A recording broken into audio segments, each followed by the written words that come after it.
News 12 local headlines from EPB. This is the place for the latest news from around the Tennessee Valley and North Georgia.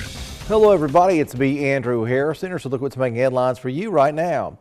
Former Chattanooga teacher convicted of sexually abusing children was sentenced today following a court-ordered psychosexual evaluation. Dwayne Sanders was found guilty on multiple counts of continuous sexual abuse of children after a lengthy investigation involving many forensic interviews and plenty of victim testimony. My son trusted him and loved him so much that he never thought that what was happening was wrong. To be honest, he had so much control over my son that when my son could discuss the case with me after the verdict, all he wanted to know was why Mr. Sanders wouldn't look at him when he was on the stand. That's the type of control Sanders had on his students.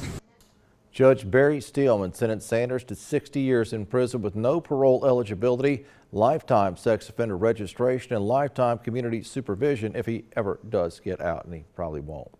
Today marks the 40th anniversary of the Space Shuttle Challenger disaster. Shuttle was on what had become a routine mission at the time into orbit. Dick Scobie was the commander of that doomed mission, who ultimately perished shortly after liftoff.